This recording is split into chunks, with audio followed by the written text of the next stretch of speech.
Perkenalkan, namaku Sony, dan aku baru saja mengalami peristiwa yang tak mungkin kulupakan seumur hidup.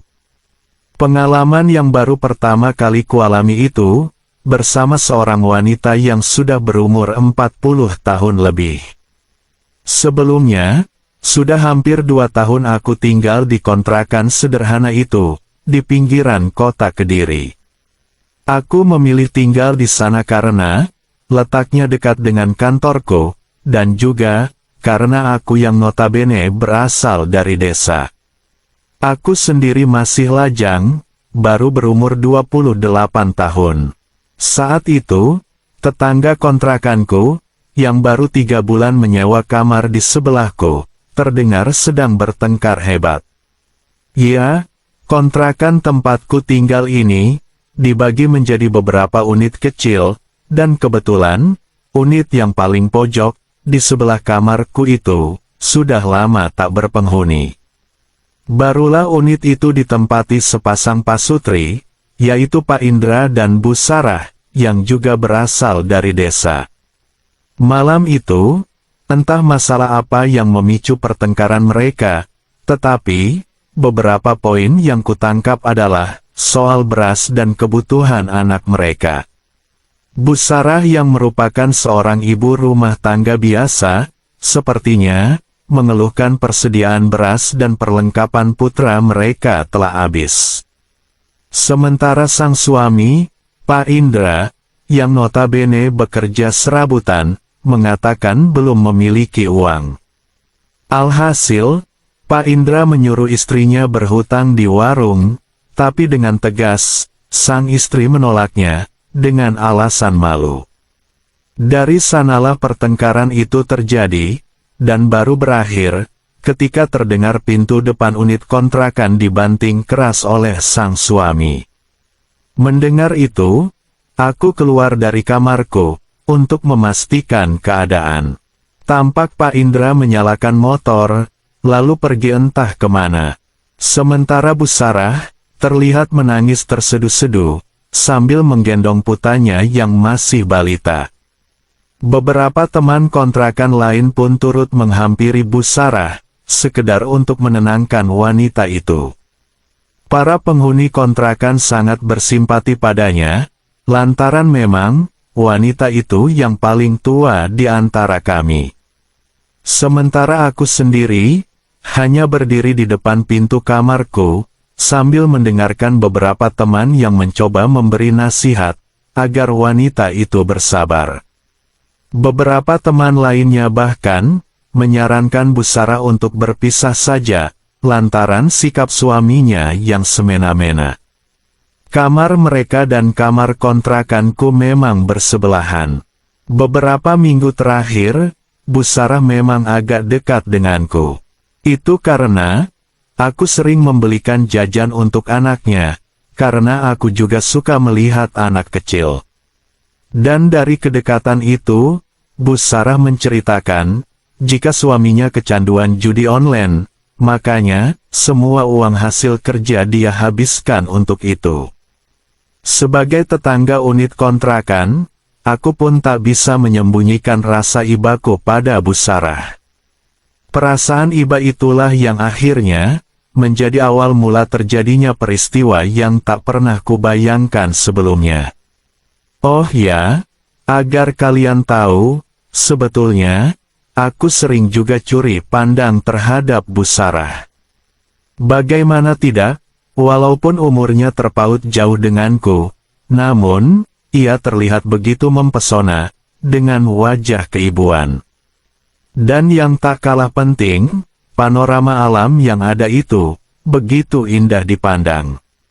Ia juga sering dengan daster berbahan tipis, dengan tangan yang lebar, hingga sesekali, terlihat olehku akan panorama alam yang begitu menakjubkan. Namun, itu semua hanya pikiran isengku biasa, yaitu, sebuah pikiran laki-laki pada umumnya, tanpa bermaksud untuk yang lain. Aku tak tahu, apakah Bu Sarah sengaja atau tidak, karena, jika ada tamu ke rumahnya, ataupun ia jumpa dengan orang lain, dia selalu terlihat begitu sopan, tapi, jika berjumpa denganku, ia selalu dengan dasternya yang sedemikian rupa itu. Entahlah, aku pun tak ingin memikirkan lebih jauh. Okelah, mari kita lanjutkan. Singkatnya, ketika suasana kembali tenang, satu persatu penghuni lain kembali ke unit masing-masing, begitu pula denganku dan Bu Sarah. Sampai tak lama kemudian, ku dengar gemericik air dari kamar mandi. Ya, di setiap unit kontrakanku, memang memiliki kamar mandi masing-masing. Dan kebetulan, punyaku berbatasan langsung dengan milik Pak Indra, sehingga, suara sekecil apapun akan terdengar dari sana.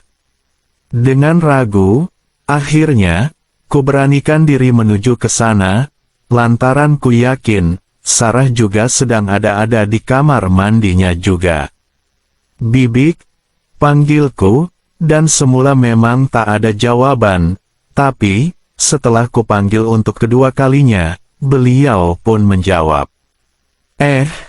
Iya, ada apa San? Sahut Bu Sarah dari balik tembok. Maaf Bu, kalau Ibu butuh beras, pakai beras Sony saja dulu, nggak apa-apa kok, tawarku.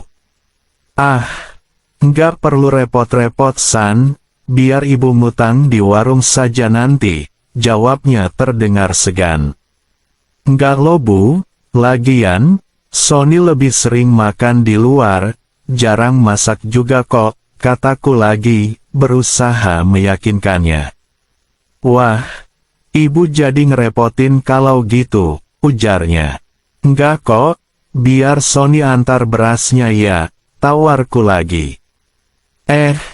Gak usah San, nanti abis Ibu bersih-bersih, Ibu ke situ, sahutnya. Oh, ya sudah Bu, gak apa-apa, sahutku. Dan setelah percakapan itu, aku pun segera menyiapkan beras yang akan kuberikan, lalu menunggu Bu Sarah mengambilnya. Sampai tak lama kemudian, pintu depan kontrakanku diketuk. Aku langsung membuka, dan tanpa banyak bicara, kuberikan kantong kresek berisi beras tersebut padanya. Mudah-mudahan ini cukup ya Bu, ujarku, seraya memberinya beras.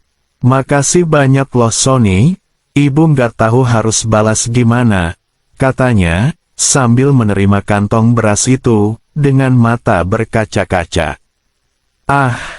Nggak usah dipikirkan, Bu, Sony ikhlas kok, ujarku, dan Bu Sarah hanya mengangguk. Oh iya, Ibu minta maaf ya, kalau kamu sering terganggu sama suara ribut Ibu sama suami Ibu, katanya lirih.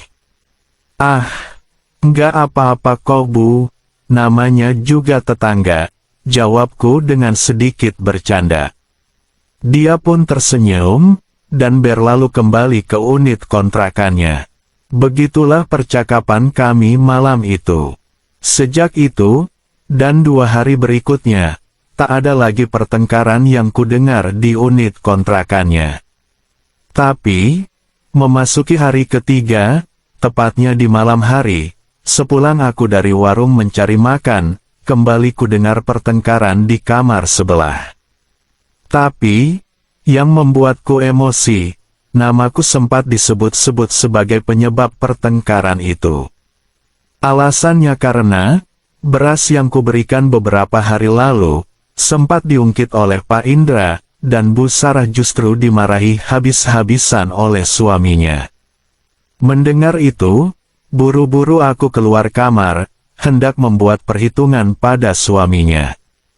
Tapi rupanya, di depan pintu kontrakan, sudah ada beberapa teman kontrakan lain yang berkerumun, dan berusaha melerai keduanya. Salah seorang teman lainnya juga ada membawa putra Bu Sarah, agar tak terkena imbas oleh ayahnya. Sony, bocah gila, kalau kamu minat sama dia, ambil saja, ujar Pak Indra yang tiba-tiba menoleh ke arahku. Dengan raut jengkel, Ia menunjuk Bu Sarah yang tengah terduduk dan menangis di bawah pintu. Mendengar itu, emosiku pun meledak.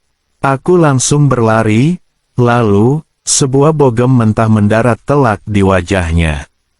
Pak Indra pun jatuh, dan teman-teman kontrakan langsung melerai kami. Tapi setelahnya, entah karena malu atau apa, Pak Indra justru berlari pergi dengan mengendarai motornya. Dan sekitar beberapa menit kemudian, suasana pun berangsur tenang. Penghuni kontrakan lain yang tadi berkerumun, satu persatu kembali ke kamar masing-masing. Di kamar, sejenak aku duduk sendiri di depan TV, untuk menenangkan diri. Jantungku masih berdebar, lantaran peristiwa tadi. Bahkan, masih ada rasa jengkel yang belum sepenuhnya hilang. Sampai tak lama kemudian, konsentrasiku buyar, oleh suara ketukan pintu, diiringi suara wanita, yang kuyakini Bu Sarah. "Sony, ini ibu," ucapnya dari luar, dan dengan buru-buru, aku pun membuka pintu itu. Terlihat, Bu Sarah berdiri di ambang pintu, sambil menggendong putranya yang terlelap. Petik 2. "Ada apa, Bu?" tanyaku heran, dan untuk sejenak, Bu Sarah nampak berpikir, sampai tak lama kemudian. "Sony, kira-kira, boleh gak ibu numpang istirahat di sini?" ungkapnya dengan suara parau. Mendengar itu, aku begitu kaget, sekaligus terheran. "Loh, memangnya ada apa toh, Bu?" tanyaku. "Ini, ibu takut, kalau Pak Indra pulang," katanya, sambil kelingak-kelinguk ke kanan ke kiri. "Tapi Bu, kalau yang lain tahu gimana? Malah repot urusannya," kataku. "Semalam aja kosan," katanya menghibah. Melihat wajah panik bercampur khawatir itu, aku pun iba padanya. Akhirnya, dalam kebimbangan, dan melihat putranya yang sudah terlelap di gendongannya itu, alhasil, aku pun mengangguk, dan menyetujui ucapannya. Tanpa bertanya, aku langsung mengambil putranya itu, lalu meletakkannya di tempat peristirahatan, diikuti Bu Sarah, yang kemudian duduk di samping kiri putranya. Sejenak, suasana mendadak hening dan canggung. Bagaimana tidak, aku yang duduk di samping kanan Bu Sarah, sedikit risih dengannya malam itu. Dengan daster sederhana yang nampak sedikit tipis, tak ayal, netraku sesekali tertuju pada pemandangan panorama alam indah, dengan dua perbukitan. Sementara Bu Sarah, yang sesekali menoleh ke arahku, justru tersenyum, menyadari perhatianku itu. Bukannya marah atau menegurku, ia justru mendekatkan anugerah, yang membuatku gelagapan, dan buru-buru membuang wajah, khawatir dianggap tak sopan. "Loh, kok malah menjauh toh San?" katanya, dengan nada memancing. "Maaf Bu, Sony takut Bu," sahutku tanpa melihatnya. "Loh, takut kenapa?" tanyanya, dan tiba-tiba saja, ia mengambil anugerah keduanya, dari tempatnya itu, lalu mempresentasikannya. Saat itu, sontak saja, aku makin kalang kabut, sekaligus, gejolakan baik pun timbul saat itu. "Kamu deg-degan ya?" katanya dengan suara pelan. Sebagai pria biasa, tentu saja, aku begitu bergejolak mendengarnya. Belum lagi, ketika ia kembali berkata, "Sony mau kan, buat ibu lupa sama Pak Indra," bisiknya. Secara spontanitas, aku menjawab, "Gimana caranya Bu?" tanyaku terbata. Tapi, bukannya menjawab, Bu Sarah justru menjangkau tanganku, lalu menuntun pada arah yang benar, dan seketika itu, aku menatapnya. "Gimana? Bisa kan bantu ibu?" tanyanya lagi. Aku tak menjawab, tapi, Entah kenapa, secara naluriah, tangan itu justru mondar-mandir, membuat Bu Sarah tersenyum, lantaran yakin, jika aku mengerti apa maksudnya. Bersamaan dengan itu, sambutan demi sambutan kebaikan tak berhenti kuterima. Dan secara refleks, tangan yang semula mondar-mandir pada anugerah yang kuasa, lambat laun, hijrah pada pintu gerbang kehidupannya. Sontak saja Bu Sarah berseru, dengan seruan semangat. Ya, walaupun seruan itu tak jelas, tapi begitu syahdu. Sayangnya, di tengah kebaikan itu, mendadak Bu Sarah beranjak, lalu melangkah menuju kursi dekat pintu. Ia duduk, lalu mendadak menyiapkan sajian mulia itu. Sontak aku melongo, bagaimana tidak, untuk pertama kalinya, kudapati tanaman hias di antara pintu gerbang kehidupan. Loh, kok malah bengong toh, ujarnya, membuyarkan lamunanku. Akhirnya, dengan buru-buru, aku berlari, dan serta-merta memberi perhatian pada sajian tersebut. Aroma khas melati begitu kentara, tapi, aku tak begitu peduli dengan itu, lantaran, yang terpenting Bu Sarah terbawa arus mulia nan ceria. Sabar toh San, ujarnya, sambil mengatur laju nafas. Gak bisa sabar kalau urusan pekerjaan ini Bu, sahutku. Mendengar hal itu, Bu Sarah buru-buru mengambil perahu motor itu, lalu merubah haluan negara. Ya udah, hati-hati loh ya kerjanya, ucapnya. Dan seolah mendapat restu, akhirnya, perahu motor itu pun melaju melewati samudra. Sungguh aku tak mengira, jika malam itu, aku akan mendapat berkah yang tak terduga. Meski begitu, aku pun tak ingin menyia-nyiakan berkah itu. Beberapa variasi dan teori kuterapakan, demi kebaikan bersama. Dan kira-kira, 1/4 jam lamanya, akhirnya, sebuah banjir bandang pun melanda. Sementara aku, yang masih dilanda semangat dalam bekerja, terus saja satset, hingga beberapa menit setelahnya, barulah tiba, dengan meletakkan pundi-pundi kebaikan, pada pintu gerbang kehidupan dunia. Loh San, kok malah parkir di dalam? Kalau Halimah, gimana? Katanya, sambil mengamati pintu gerbang tersebut. Tapi kan, Bu Sarah duluan toh, jawabku agak takut. Tapi kenapa harus parkir di San? Katanya membela diri. Kan ada Pak Indra toh, kataku lagi, mencoba membela diri. Iya, tapi Pak Indra, sudah lama enggak, Bu Sarah menjeda ucapannya, membuatku kaget. Ah, beneran Bu, kataku, dengan wajah kaget. Melihat wajahku yang panik, Bu Sarah mendadak tertawa. Panik ya? Padahal ibu cuma bercanda loh, lagi pula, ibu kan sudah ada balon udara, jelasnya. Oh alah Bu, Sony sampai takut iho, ujarku sambil tersenyum lega. Oh ya San, besok pagi, ibu rencana pulang kampung, kalau ingin melanjutkan perjalanan ini, sampai kamu merasa cukup, ya sekarang saja, jelasnya. Kalimat penuh kebaikan itu membuat jiwaku berkecamuk. Dan ya, akhirnya, sepanjang malam itu, kugunakan waktu sebaik mungkin, untuk menyelesaikan semua masalah. Miliaran pundi-pundi kebaikan kuletakkan pada pintu gerbang kehidupan alam, tanpa peduli bagaimana nantinya. Malam itu, sekaligus kami membicarakan hal yang sedikit serius. Bu Sarah menceritakan pahitnya hidup bersama Pak Indra. Bagaimana ia merasa tak dihargai, dan betapa perlakuan tak baiknya selama menikah dengannya. Ibu, gak perlu pulang kampung, kataku pelan, seraya menggenggam tangan.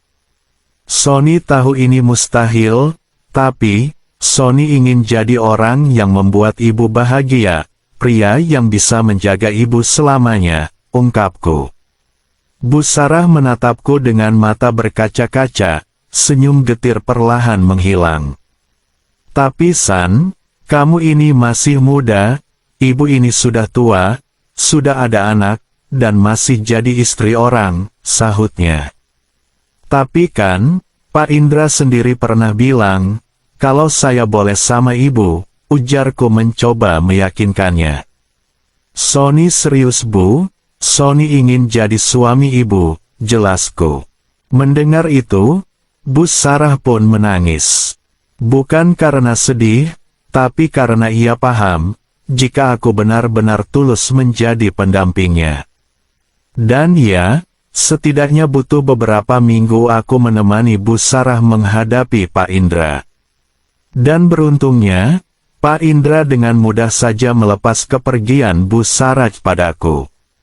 Bahkan, tanpa menuntut apa-apa, selain uang ganti rugi kecil. Sampai akhirnya, 3 bulan kemudian, setelah semua urusan administrasi perpisahan selesai, aku membawa Bu Sarah dan putranya kembali ke desaku. Kedua orang tuaku, yang semula kaget dan sempat menentang, lantaran ia seorang janda, akhirnya, luluh melihat ketulusan dan kebahagiaan kami. Kami menikah dalam upacara sederhana. Bu Sarah tampak bersinar di hari pernikahan kami. Kini, ia tak lagi menjadi wanita rapuh seperti dulu. Putranya pun kini juga memanggilku ayah. Dan aku bangga dengan statusku saat ini.